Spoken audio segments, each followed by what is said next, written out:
নমস্কাৰ বন্ধু বান্ধৱীসকল আপোনালোক আটাইকে মোৰ আন এটি ভিডিঅ'লৈ স্বাগতম জনাইছোঁ বন্ধু বান্ধৱীসকল আপোনালোকে ইতিমধ্যে অসম টেটক লৈ যথেষ্ট প্ৰশ্ন মোক কৰিছিল বা অসম টেট কেতিয়া হ'ব বা কোন চনত হ'ব আৰু এই সন্দৰ্ভত এটা নতুন খবৰ আহিছে অসমৰ শিক্ষামন্ত্ৰী মাননীয় ডাক্তৰ ৰনোজ পেগু ডাঙৰীয়াই যোৱাকালি গুৱাহাটী আকাশবাণী কেন্দ্ৰৰ এটি অনুষ্ঠান অৰ্থাৎ দৃষ্টিপাত অনুষ্ঠানত মানস প্ৰতিম শৰ্মাদেৱৰ সৈতে উপস্থিত আছিল আৰু এই অনুষ্ঠানত অসম টেট সন্দৰ্ভত তেখেতে এটি ঘোষণা কৰিছিল তো অসম টেট সন্দৰ্ভত এগৰাকী ব্যক্তিয়ে ফোন কৰিছিল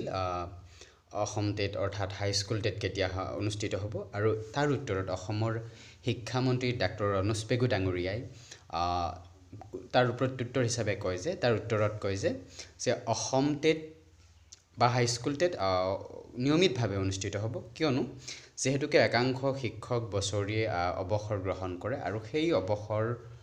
গ্ৰহণ কৰা ব্যক্তিজনৰ বা শিক্ষকগৰাকীৰ পদত নতুনকৈ নিয়োজিত কৰিবলৈ হ'লে আমি টেট পাতিবই লাগিব সেয়েহে নিয়মিতভাৱে টেট হ'ব আৰু এই সন্দৰ্ভত অসমৰ শিক্ষামন্ত্ৰী ডাঙৰীয়াই কি উত্তৰ দিছিল এই বিশেষ ব্যক্তিগৰাকীৰ এই ফোন কলৰ বিপৰীতে তো আমি আপোনালোকক এই কথাখিনি শুনাব বিচাৰিছোঁ আৰু সেই বাৰ্তালাপখিনি আপোনালোকক শুনোৱাৰ পিছত আপোনালোকে নিশ্চয় সকাহ পাব আৰু যিসকল বন্ধু বান্ধৱীয়ে ইতিমধ্যে অসম টেট বেয়া হৈছিল বা যোৱাবাৰ হাইস্কুল টেটো বেয়া হৈছিল তেখেতসকলে এতিয়াৰ পৰা অধ্যয়ন কৰি যাওক যেহেতুকে 22ত আকৌ টেট অনুষ্ঠিত হ'ব বুলি কৈছে আপোনালোকে এইবাৰ যি হ'ল এতিয়াৰ পৰা আপোনালোকে যদি ভালদৰে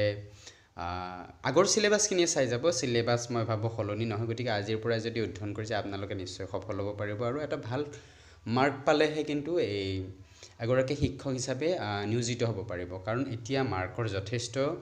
গুৰুত্ব বাঢ়িছে যোৱা এই বৰ্ষ এই কোভিডৰ সময়ছোৱাৰ পৰা ময়ো আপোনালোকক কৈ আহিছিলোঁ যে